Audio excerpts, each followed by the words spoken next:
Arts in Southeast Asia by Alisa Joy Vito, Master of ASEAN Studies, University of the Philippines, Open University. Southeast Asia can be classified into two major subdivisions: mainland Southeast Asia and maritime Southeast Asia. Mainland Southeast Asia consists of Cambodia, Laos, Myanmar, Thailand, and Vietnam. On the other hand, maritime Southeast Asia includes the Philippines, Indonesia, Malaysia, Singapore, and Brunei. Southeast Asia is in the tropical and subtropical climatic zones and is blessed with an extensive and regular monsoonal weather system. Its terrain is characterized by mountain ranges, plains, and plateaus, and water in the form of both shallow seas and extensive drainage system. Due to this, Southeast Asian countries naturally have a rich biodiversity, both mainland and maritime Southeast Asia.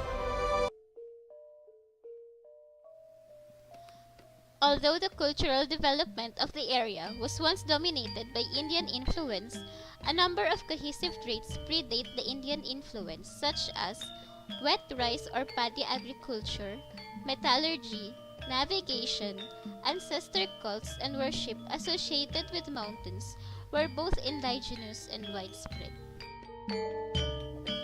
Also, certain art forms were not derived from India. For example, batik textiles, gamelan orchestras, and the wayang puppet theater remain popular.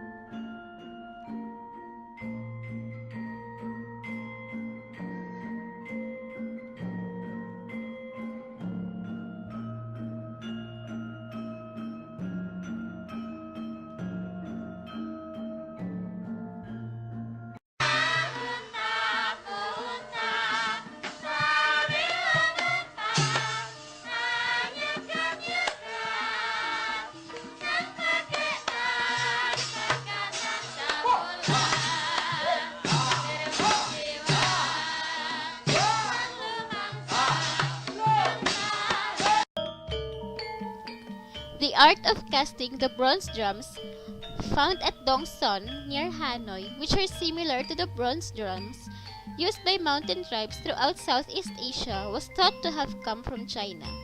But recent excavations in Thailand proved that the drums and the so-called Dong Son culture itself are native to mainland Southeast Asia. In any case, the continuity of the aesthetic tradition of Southeast Asia can be seen in the bronze drums that were cast by the Karen for centuries until the early years of the 20th century. The mountains of mainland Southeast Asia provided gold, silver, and other materials, and the art of metalworking must have developed quite early. Silver buttons, belts, and ornaments, now made and worn by the hill peoples in the Southeast Asia, have behind them a very ancient tradition of workmanship. The same artistic tradition is found in textile designs. Music, dance, and song were originally associated with tribal rituals. From the beginning, the main characteristic of Southeast Asian music and dance has been a swift rhythm. The slow and stately dances of the Siamese court were of Indian origin. When they were introduced to Burma in the 16th century, the Burmese quickened the tempo.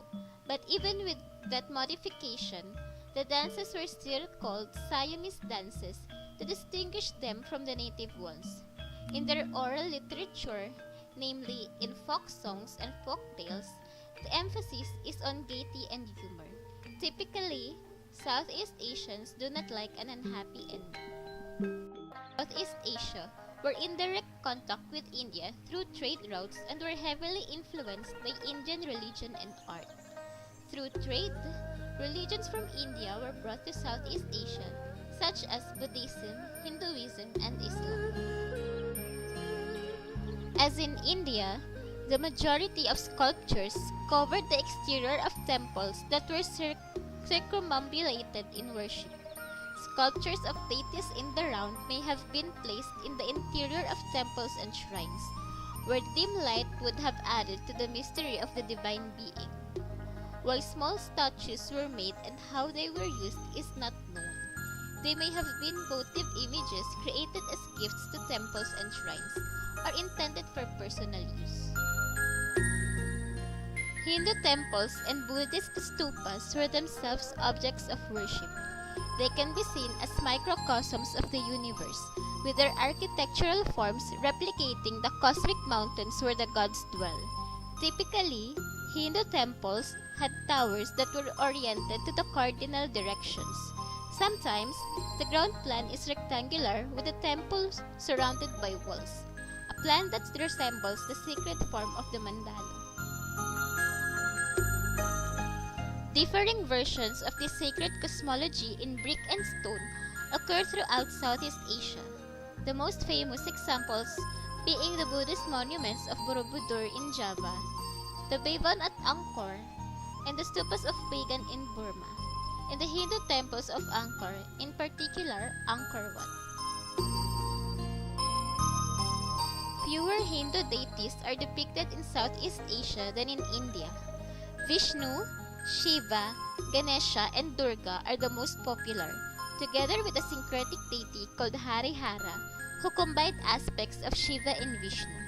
In Buddhist sculpture, emphasis was placed on the interceding role of bodhisattvas such as Avalokiteshvara and Maitreya, the Buddha of the future.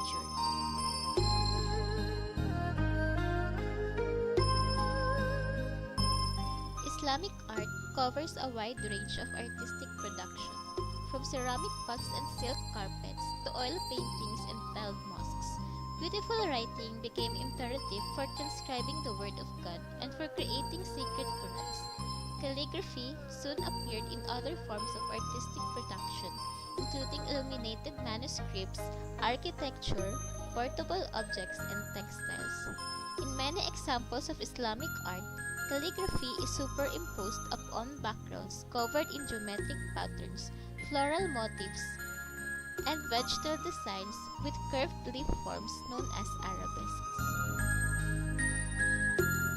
Islamic art from Indonesia, Malaysia, and parts of the Philippines, Thailand, and Myanmar, the world's most populous Islamic region, includes splendid gold court jewelry, hand-drawn naturally dyed batiks, illuminated Qurans, and blue and white Chinese porcelain.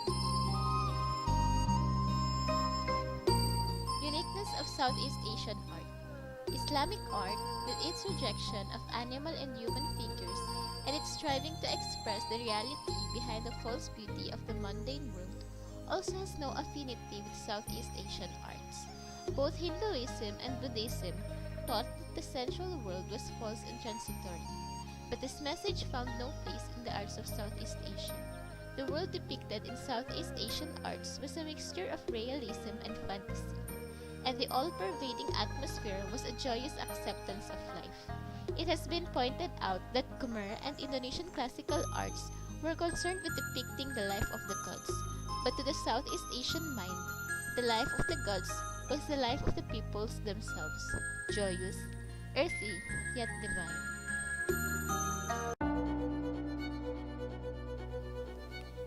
Contemporary Southeast Asian art.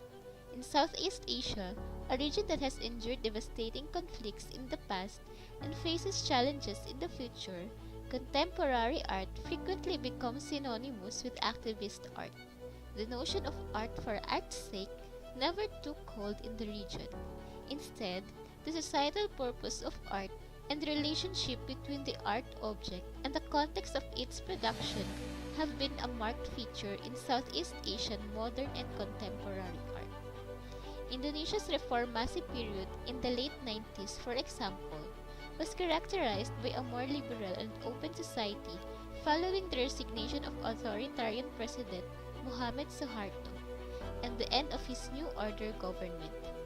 The developments in this period gave contemporary artists a new impetus for incorporating political actions into the artistic process. In Vietnam, the artistic legacy is influenced by the many periods of conflict in the nation's history. French colonization, a war for independence that split Vietnam in half, and the subsequent war with the US that resulted in reunification. In the aftermath of decades of violence, Vietnam's creative class has struggled to reconcile the country's new socialist capitalist dual identity and thrive in an environment where art, particularly that inspired by political history, is subject to censorship and government intimidation. Meanwhile, a 6-decade-long civil war in Myanmar between the government and armed ethnic groups that ended only in 2015 continues to be a principal influence on contemporary art in the country. The manifestation of the art scene during a period of conflict that is much more recent is a testament to the creativity and necessity of the contemporary artists in Myanmar, who accomplish poignant work in adverse conditions and with minimal means. In the Philippines, artists used art to protest against President Marcos' authoritarian and military rule and to visualize change in the 1970s. One of the most famous contemporary art forms is comics. The following are the two of the most famous comic artists in Southeast Asia.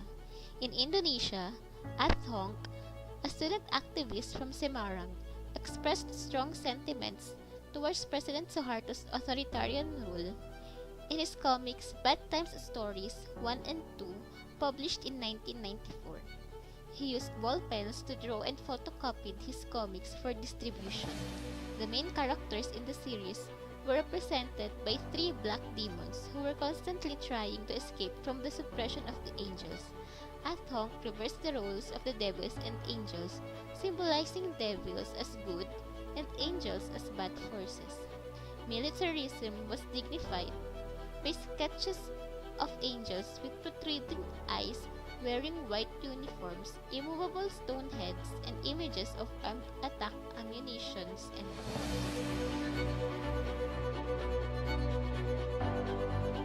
in the Philippines, Nonoy Marcelo created the comic series Ikabod Pupuit to protest against President Marcos' authoritarian and military rule and to visualize change in the 1970s.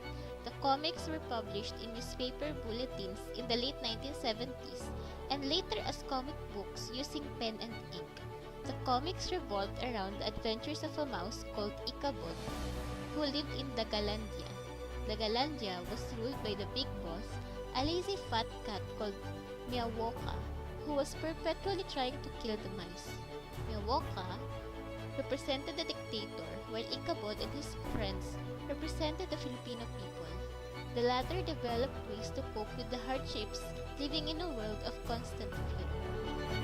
Both artists used humorous images and texts as a symbolic attack on their respective states, to comment on the social ills and mismanagement of the respective rulers and to call for change. Other famous contemporary Southeast Asian artists are the following. F.X. Harsono, one of the most distinguished contemporary artists from Indonesia, an elder statesman who has been a prominent activist artist for over 4 decades. His work focuses on the upheaval of Suharto's New Order government and exemplifies the use of the medium as a political statement.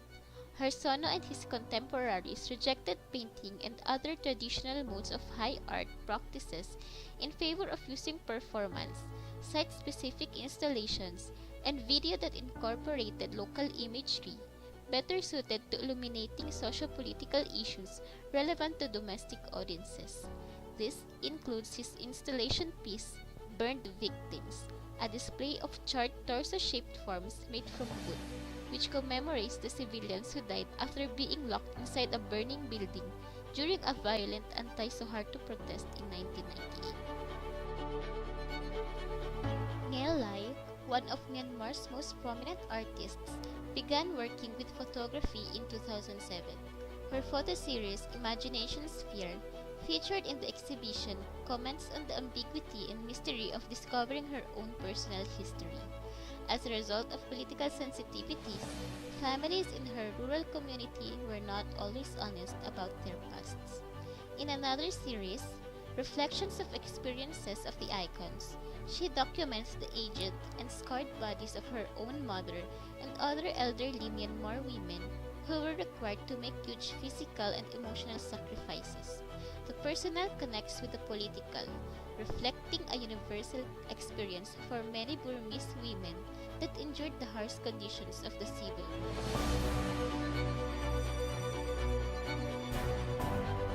Nguyen Thi Thanh Mai is a young Vietnamese artist focusing on the plight of refugees of war and how displacement shapes a person's identity and citizenship.